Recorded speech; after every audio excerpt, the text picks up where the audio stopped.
You're watching the KOAM Morning News on Fox 14. Today, the deadline approaches as rescue missions are underway in Afghanistan. One more day of heat advisories, and then we can finally take a deep breath as we head into the weekend. The latest from the Skywatch Weather Center. Also news on the Johnson & Johnson vaccine booster and its increase on antibodies. Watch News starts now. Thanks for joining us for the KOAM Morning News on Fox 14. I'm Tanya Bach. Breaking overnight, CBS News has learned the U.S. military is secretly rescuing Americans stuck outside the Kabul airport. The military is using helicopters and even some ground troops. British officials warn of very credible reporting of an imminent attack targeting Kabul airport and amid evacuations, but did not elaborate on the details. Pentagon says the group ISIS-K has the ability to attack crowds gathered around and inside the Kabul airport.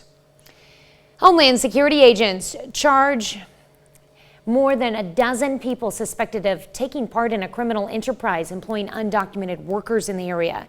The indictment states 17 of the 19 people charged were part of the scheme that smuggled Mexican, Guatemalan, and El Salvadorian nationals into the U.S. illegally. One of the people charged is Jose Bravo of Claremore, Oklahoma. He owns specialty food distribution in Joplin and several Mexican restaurants in Kansas, Missouri, and Oklahoma, including El Charro, El Charrito, and Playa Azul. Yesterday, Homeland Security raided specialty foods. Other people in the area named in the indictment include Jose Razo of Coral Junction, Anthony Dahl of Guatemala, who lives in Joplin, Miguel Terran Martinez of Joplin, and Ramon Moreno Hernandez of Mexico, who lives in Nevada. You can find more information on our website at KOAMnewsnow.com. Pitt State reports COVID-19 numbers again. Officials say testing began on August 13th with move-in weekend.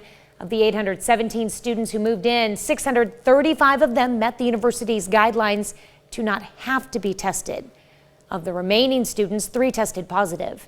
Since classes began on the 16th, there have been 9 positive cases with 17 students in isolation. Police in Parsons, Kansas arrest a man they say illegally entered homes while on drugs. Police say 50-year-old John Fields Jr. had been using PCP and marijuana when he tried to get inside an occupied car, was chased out of the home by the owner, and barricaded himself in an unoccupied home. When officers tried to arrest him, he grabbed a brick and tried to grab an officer's taser. No officers were hurt. Fields' charges include criminal trespassing and aggravated assault on law enforcement. Pittsburgh City Commission moves forward with a $1.2 million land acquisition to expand the North Industrial Park.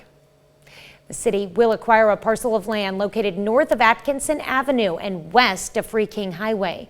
Officials say the purchase is meant to help meet the growing demand for industrial space in the city. By the time somebody decides they want to be here, you still have to work in. We have to purchase land, develop land, and that takes a long time and a lot of money. So to have sites ready to go and a piece of land that's big enough that theoretically we can have multiple sites on there, it's just a big advantage for us and something we've been trying to do for a long time. We're very lucky to get this one done. Officials say the parcel of land is nearly 200 acres. Another bit of development news out of Pittsburgh. Crews break ground on a new residential area. 3P Development Group out of Bryant, Arkansas began work on the Villas at Creekside, a community for people ages 55 years and up.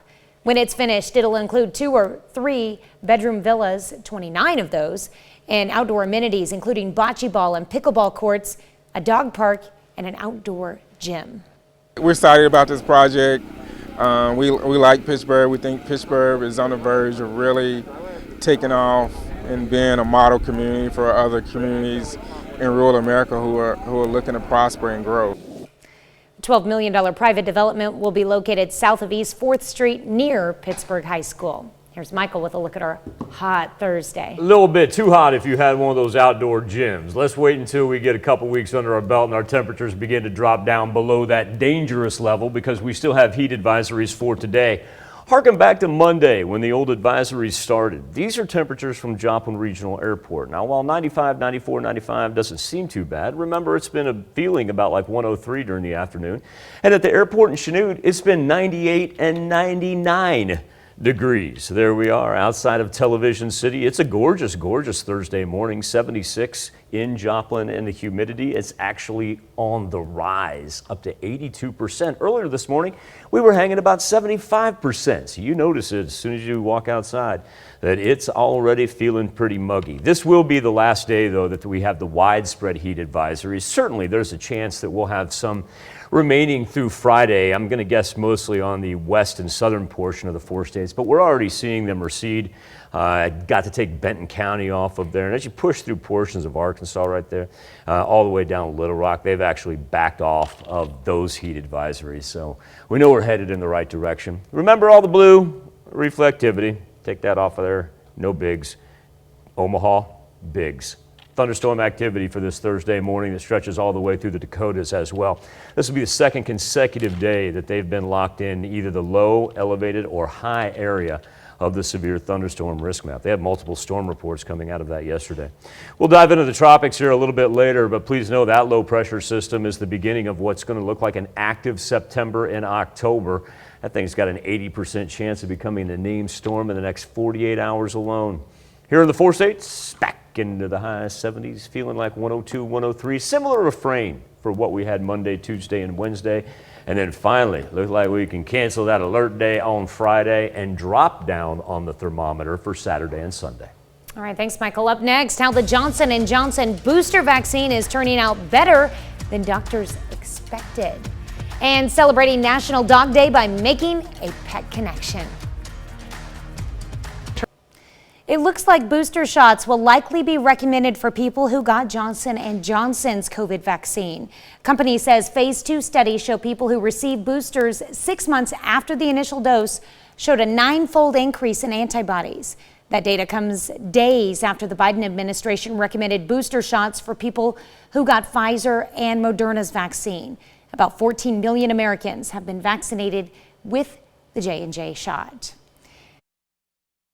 COVID-19 death in the U.S. was earlier than experts had thought, and it may have happened in one of our 4 states. Kansas health officials say a person died of it on January 9th of last year. But as Bryant Madrick shows us, doctors did not know how to recognize it at the time. Today, everyone is familiar with the word coronavirus. That wasn't the case in January 2020, but apparently it was here and deadly. The Kansas Department of Health and Environment reports a person in Leavenworth County died January 9th, the earliest COVID death on record in the U.S. But what can be learned from that death? For answers, I turned to former KCMO Health Director Dr. Rex Archer, now with Kansas City University. When a new infectious disease breaks out, there will be deaths before we realize it's in our community someplace. And that's why we have to act very quickly and strongly to put it out. Archer says going forward, one takeaway is properly funding health departments. He says rapid testing could have been done to detect a new virus. Coronavirus researcher Anthony Furr says the early death doesn't change how we think of the virus right now, but it does raise important questions. And so it'd be interesting to see if you go back to the sequence of the viruses that infected these people, are they the same virus that was originally reported in early January 2020 in China? Now a new question is being raised. Are COVID deaths underreported? COVID-19 was probably in the United States before December, and it probably did take lives. And I think that overall, the COVID-19 deaths are underreported.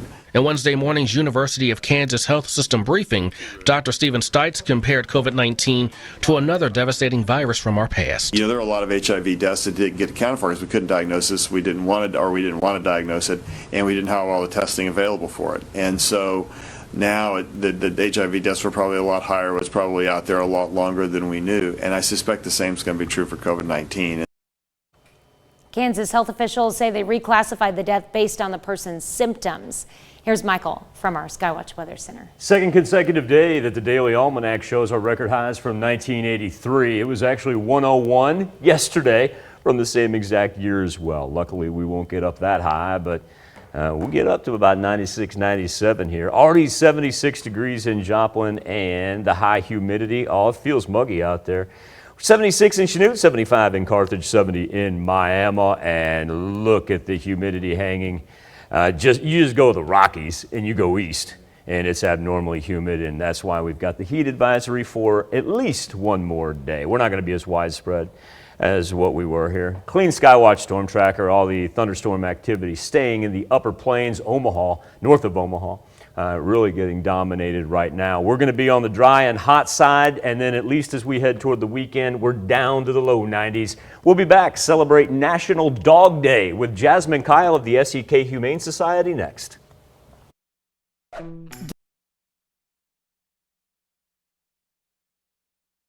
Every week, to be joined by Jasmine Kyle. She's the executive director of the Sck Humane Society, and they've got a huge event coming up here this weekend because the Sck Humane Society is going to be out and about and have a huge presence at Little Balkan Days. Jasmine, number one, I want to thank you for your time this morning. You are in the midst of what's called Clear the Shelters, and we're clearing the shelters for a great cause. And while you and I have spoken about this earlier, you've been able to extend your time frame on making sure the dogs and cats and all the wonderful pets that you have out there end up with homes. Can you kind of talk to us about Clear the Shelters and how that is now going into September? Yeah, so the Clear the Shelters event is a partnership with NBC. They hold it every single year, and they team up with tons of shelters across the nations. And we were very fortunate for our application to be accepted with them.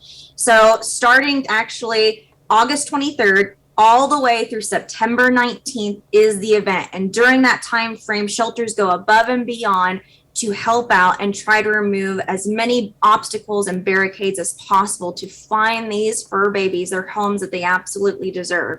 So for the whole month of August, for right now, all of our dog adoption fees are being dropped to $20. We're most likely going to extend that into September. But right now, we have an amazing sponsorship program happening where people can call in right now, and with the reduced adoption fee of $20, they can sponsor that dog, basically paying for their adoption fee, and that is guaranteed for lifetime at our no-kill animal shelter. We have over 20 dogs right now that have no adoption fee, that are already spayed and neutered, microchipped, fully vaccinated. There is no reason to not come and see these fur babies right now. And we're going to kind of profile some of those dogs coming up in just a little bit, but of course, yeah, after you've made the decision that you're going to do the right thing and you're going to adopt one of these dogs, you may think, you know, what would be great to have is a dog house.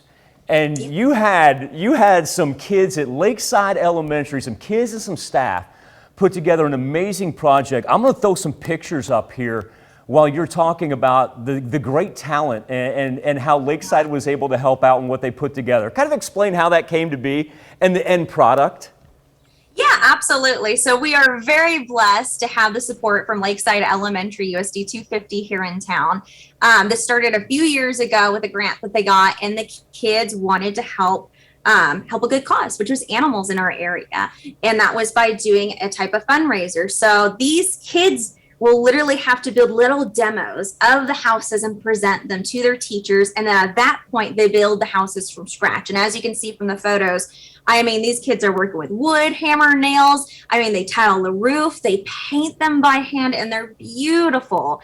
And this is all to raise funds for the animals at the Sck Humane Society. So on August 29th, we are teaming up with Little Balkan. So that Sunday from 1:30 to 4:30, we're going to be at Lakeside Park. From 1:30 to 4:30, we're going to be having a large adoption event, but also we're going to have every single one of these houses displayed. And at 4 o'clock, Myers Auction Service will be auctioning off the houses live to the public. So if you want to come out and help a good cause, and as a bonus, get an amazing custom dog house for your little pup, this is the perfect time. And so once again, these are these elementary school kids at Lakeside. They're the ones that came up with the demos, and then they were able to make them full size, and that's going to happen August 29th out at Little Balkan Days. I got a break coming up here, Jasmine, but I've got 3 dogs that I want to ask about in particular. That not only that, they have sponsored families. We're talking about clearing the shelters. Can I talk you into coming back here in just a little bit, and we'll talk about those dogs? Absolutely. All right, thank you so much. Jasmine Kyle, Executive Director of the Sck Humane Society. We'll be back, catch up with Jasmine, and have more KOAM morning news right after this. It's time to honor today's four-state hero, Private Clayton Crosby in the U.S. Army. The soldier, originally from Knoll, Missouri, fought proudly on Omaha Beach at Normandy. During his service from 1941 to 1944, Crosby earned a slew of medals, among them the Bronze Service Star and the Purple Heart. To Private Clayton Crosby, we thank you, our four-state hero. After more than a year of the pandemic, there are only a few treatment options authorized by the FDA. But now a healthcare provider in Fort Scott says it has seen success with at-home COVID treatment regimen. KOAM's Zach Dodge has details on the at-home protocol and what top health officials say about its effectiveness. In a small family practice in southeast Kansas, a healthcare provider claims to have found a better way. I've seen probably close to 50 at this point. Yeah. You know, small sample around here. Ryan Lewis spends his time divided between being in the military and being a nurse practitioner at Fort Scott Family Medicine. He says his military background drove him to find a way to save more lives. I'm not a put myself type of person out there, but when family or friends or people you know die. Now he claims to have found a way to treat COVID-19 so patients don't land in the hospital. A lot of this at the first came from Dr. Peter McCullough down in Texas. He prescribes vitamin C, D3, and zinc, as well as medications like aspirin and berberine when symptoms are mild. If they get more severe, he adds prescription medications, including ivermectin and hydroxychloroquine. Then he monitors their progress. Of the roughly 50 patients he's treated, only one has been hospitalized. 2 had to go to the ER. That's it. Everybody else has had complete and full recovery. But many parts of the protocol are not backed up by the nation's top disease experts. The National Institutes of Health say there's not enough evidence to support vitamin supplements' effectiveness in preventing or treating COVID. It's the same for all of the medications in the protocol, with the FDA specifically warning not to use ivermectin or hydroxychloroquine. They say ivermectin can have dangerous interactions with other medications even when taken at normal doses, and that hydroxychloroquine has been linked to serious heart rhythm problems and other safety issues. How confident are you in there not being adverse side effects? So let's not get into a political discussion because that's not what this is about. Right. But from what I have seen, I can't argue with the results. From what I hear from other providers that have done the same thing with a much larger patient base and good results, I can't argue with that. In Fort Scott, Zach Dodge, KOAM News. We'll have a more in-depth breakdown of what Lewis uses in the protocol and what other experts say about them on our website. You can find that at KOAMnewsnow.com. Another half hour of news and weather is just ahead. Coming up on the KOAM Morning News on Fox 14, Homeland Security agents raid a Joplin food distribution center in an illegal migrant worker investigation. And on National Dog Day, we put it on our poll and find out if man's best friend is the perfect pet. You're watching the KOAM Morning News on Fox 14. We'll be right back. They used to call the 4 states most watched news starts now. Welcome back to the KOAM Morning News on Fox 14. It's currently 7:28. Let's take a look at today's top stories. New this morning, secret rescue missions of U.S. citizens and Afghan allies who are stuck outside the airports in Kabul, Afghanistan, as the August 31st deadline to withdraw troops draws closer. Military is using helicopters and even some ground troops. British officials warn of very credible reporting of an imminent attack targeting Kabul airport amid evacuations, but did not elaborate on the details. Pentagon says the group ISIS-K has the ability to attack crowds gathered around and inside the Kabul airport. A Joplin restaurant owner and others are accused of smuggling undocumented workers into the four-state area and beyond. El Charro in Joplin is one of many local Mexican restaurants accused of using undocumented workers connected to a smuggling ring that operated in Missouri, Kansas, Oklahoma, and Arkansas. Specialty Foods Distribution Center in Joplin was where Homeland Security, along with local law enforcement, made their move with a raid yesterday.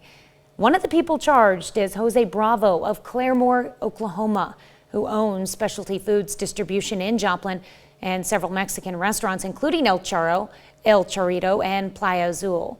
Cantina Bravo in Webb City is also accused of using undocumented workers they obtained from the smuggling ring. Other people in the four-state area named in the indictment include Jose Razo of Carl Junction, Anthony Dahl of Guatemala, who is living in Joplin, Miguel Terran Martinez of Joplin, and Ramon Moreno Hernandez of Mexico, who lives in Nevada. According to the indictment, the conspirators did not pay the appropriate state and federal payroll taxes, overtime wages, and workers' compensation for the unauthorized employees.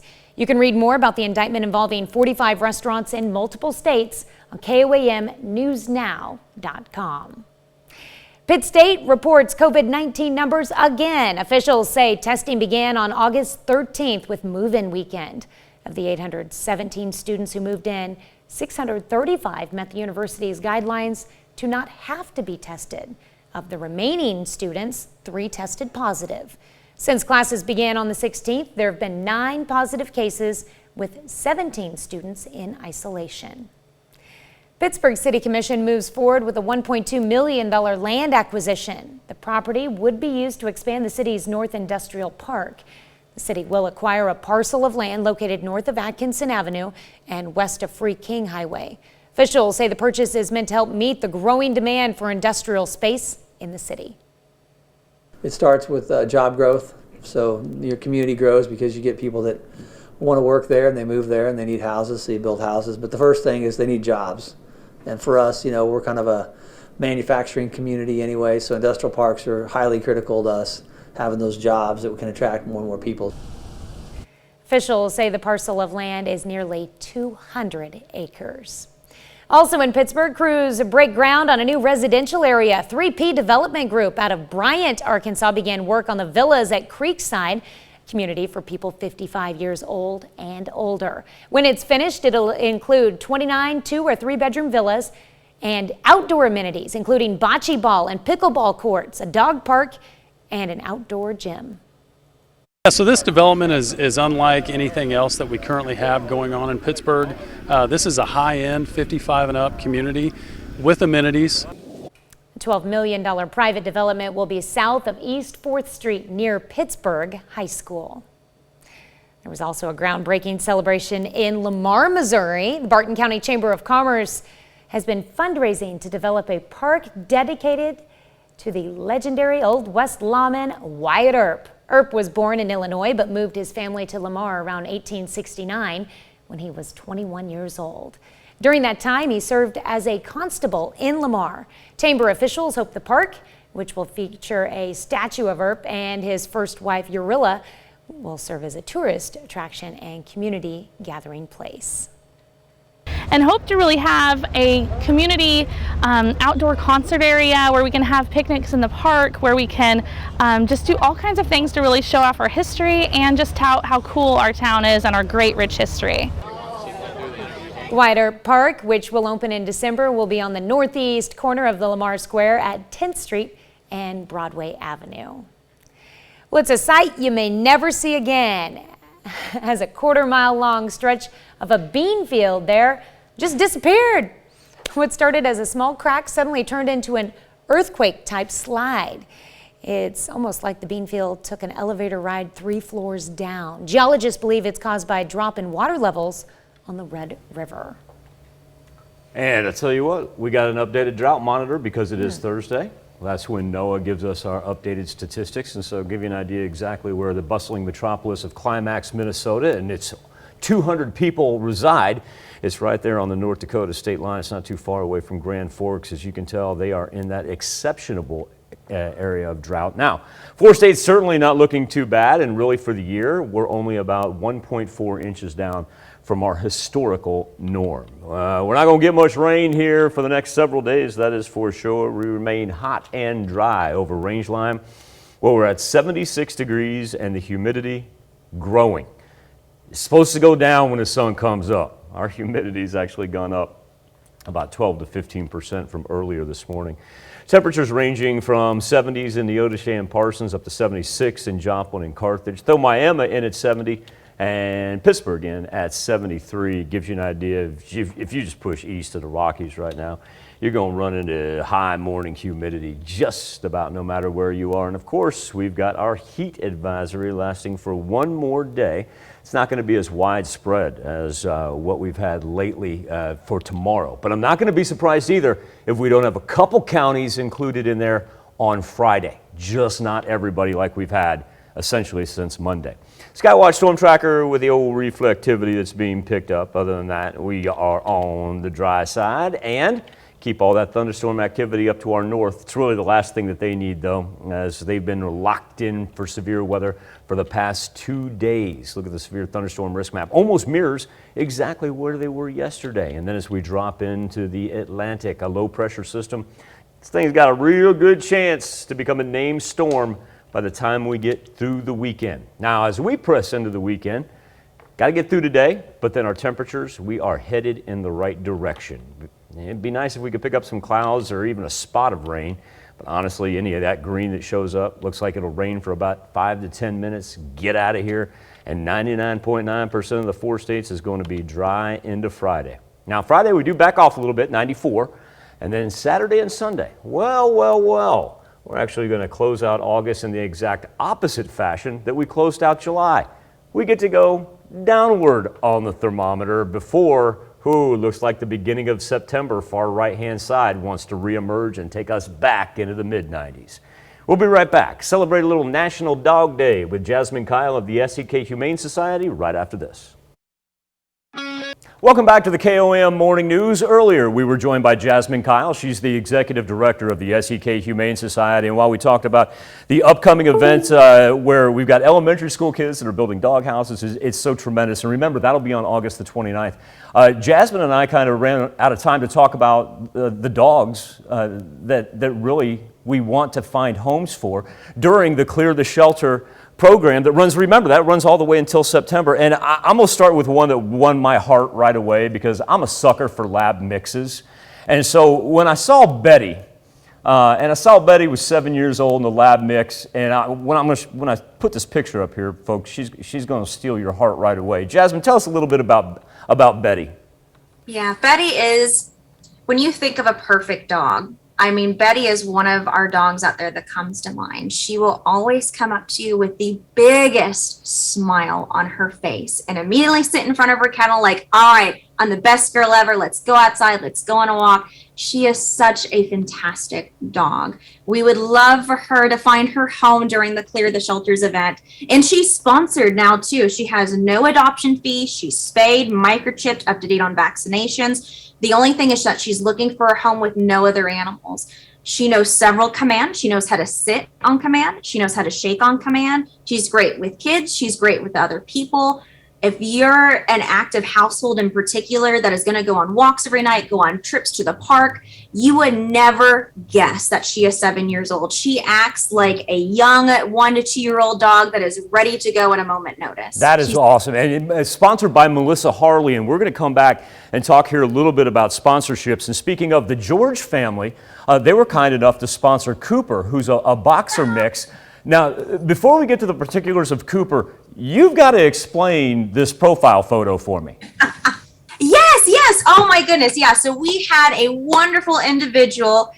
She cosplays as Disney princesses here in town and in the Sck area, and will go to kids' parties and hospitals and other events to really kind of spread the cheer. And she came out to our shelter one day to take pictures with the dogs. And as you can see from Cooper, he wanted to show her every inch of the property. He is such a big, lovable guy, and we need to get a better photo of him playing in water because he loves water. He has his own pool in his outside pen area that he rushes to every morning and every afternoon.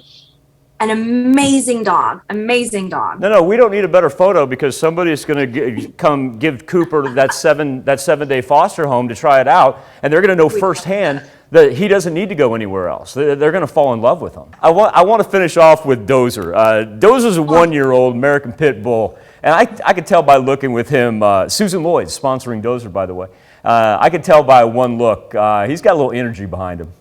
He does, you know, and he is a pit bull. So that's the first thing that people see. And he is big. I mean, he is a very tanky guy. But as you can see from the pictures, a lot of people will not expect how sweet this big boy is. I mean, as soon as you go up and meet and greet with him, his head rolls to the side and his ears cock up and his tongue hangs out. And he's just wanting belly rubs and head pats. I mean, the sweetest, biggest, lovable guy, does great with kids, great with other dogs. Do not let that big, bulky exterior really push you away. Go up to these dogs because they will really turn your minds around to let you know that these are really sweet guys out here. Jasmine, one more thing. In each of the profile pictures that we showed here of Betty Cooper and Dozer, you folks at home, you may have noticed there on the bottom, they were sponsored by Melissa Harley, the George family, Susan Lloyd.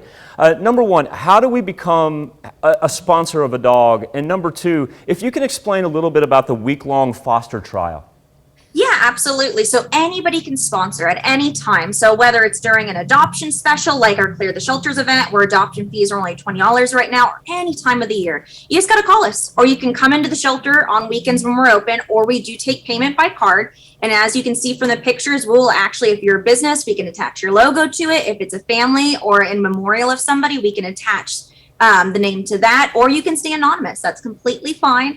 But for any of our sponsored dogs, they go through a week-long foster trial. That is to make sure that both parties, it is the perfect fit, and we keep that kennel space open for them. So if something happens in the 7 days, it's okay. They have a spot to return to, but our goal is for a 7-day foster trial for it to really be where the family and the dog get to really communicate with each other and know each other for that 7 days. And then after that, we touch base. And if everything's going well, that adoption is finalized. That's why you're amazing, Jasmine. You're looking out for every nook and cranny and making sure these animals and these families are taken care of. Jasmine Kyle, Executive Director of the Sck Humane Society.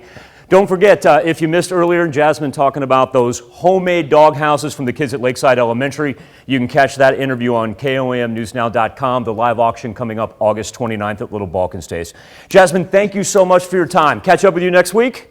Sounds good. Thank you, guys. All right, we'll see you then. And we'll have more KOAM morning news right after this. Donations are pouring in to help refugees escaping Afghanistan, but the Better Business Bureau says scammers are taking advantage of people's generosity.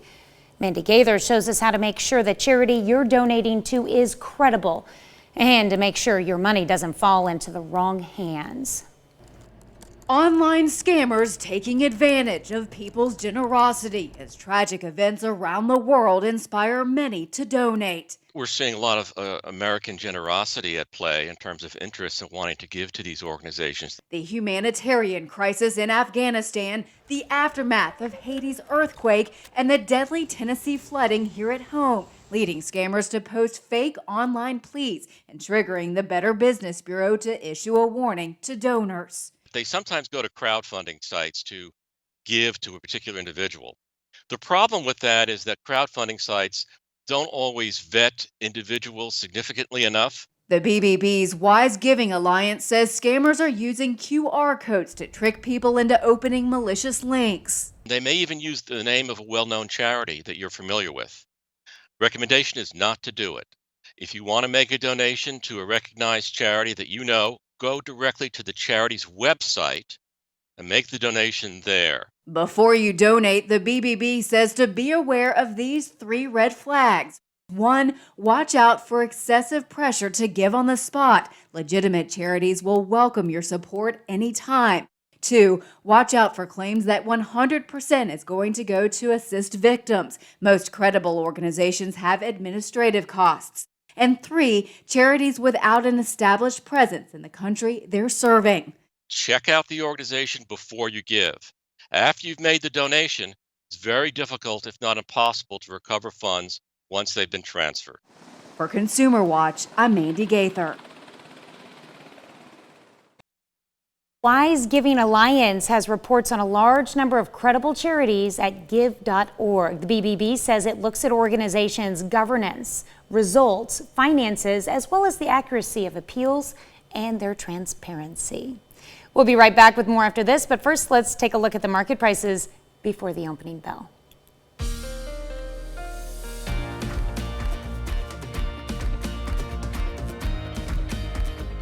Hungry.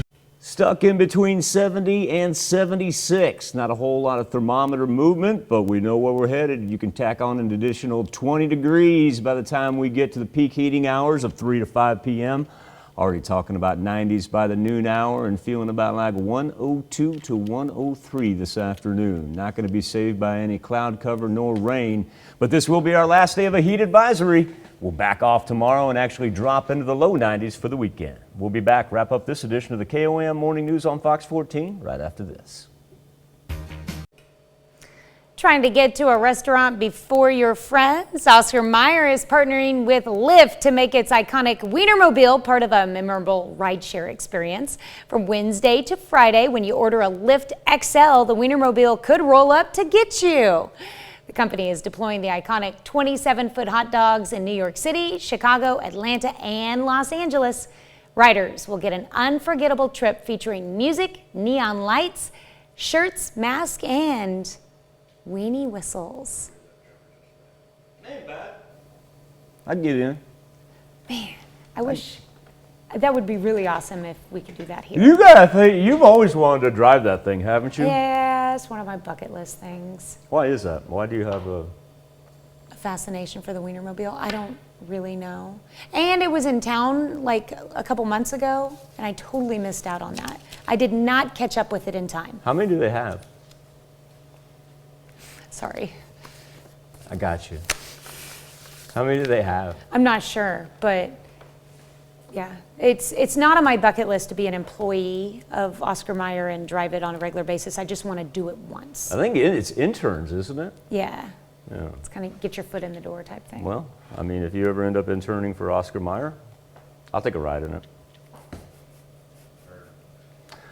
All right, here's where we stand right now. It's been a pretty mundane morning, albeit it's going to be a hot one.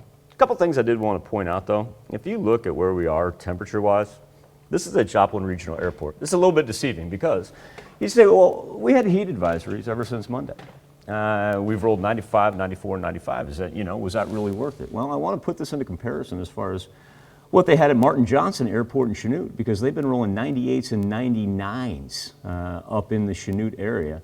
And the difference between Chanute's average high and Joplin's average high is 1.3 degrees. Geographically talking, we're not talking about that far spread out, but it's made a huge difference. Record high for this August 26th would be 101, dates back to 1983. Second consecutive day that we've been the 1983 record holder. And the humidity, it is not going to budge. It's been interesting this morning because even after the sun came up, we've had an increase of about 8 to 10% as far as our humidity goes. And you can tell it stretches all the way to the mid-Atlantic. As far as our watches and warnings, the heat advisory all-encompassing once again for at least one more day. Now, not going to be surprised if we don't get a little bit, a little residual left over on Friday. But as you can tell, it's really backing off. Look at Central Arkansas. They lost their heat advisories. Look at the entire Gulf Coast. They lost their heat advisories. Now it does push off to the east and all the way through New England up to Maine. So there is your heat wave, folks, as it just kind of rides the jet stream all the way to the East Coast. Now look at that thunderstorm activity up on the north. Upper Plains and portions of Iowa and Minnesota. This will be the second consecutive day that they find themselves in the low, elevated, and high-risk categories. We see a little green for us, but we're going to be hard-pressed to actually pick up any accumulation, as we'll have about 99.9 of the 4 states stay dry. We've been talking about what's going on down the Atlantic. Well, there's one low-pressure system. We'll keep our eyes on that as we head into the weekend because it's got a real good chance of becoming a named storm. And then, see these little pop-ups over here? There's that one right there, and this one right here. This is why I really think September and October are going to be quite active for named storms. We were talking yesterday. We're only on the letter H in the Atlantic. Only on the letter H. Henri was the last one that we had. Last year, we were already, we were working into the Greek alphabet. We had so many last year. So Mother Nature is going to find a way to catch up with us. Up into the high 90s once again today. Feel about like, say 102, 103. Tanya, you want to take a stab at what we'll be seeing heat index readings around noon? About 107. Around noon? Oh, noon I'm sorry, noon would just be 103. You can go 103. All right, we'll check back in and see if Tanya's correct. Thank goodness she revised her 107. That's for the peak. Whew! The peak today. I don't know if we'll get up to 107. I'd probably roll about 105 for the peak, but I believe you. And then, Friday not going to be as hot, but look at this. We have no rain that wants to surface at all. Not a bad thing. Little Balkans Day is kicking off today, taking us through the weekend as well. 9 days of Little Balkans Bill Vickery. Going to run that thing all the way till September the 5th. Big concert on the 4th as well. In fact, you know what we should do? Let's catch up with Angela Meyer tomorrow. That sounds like a plan. Thank you so much for letting us put the good in your morning. Back with more news and weather when we see you at noon. Have a great morning and an even better day.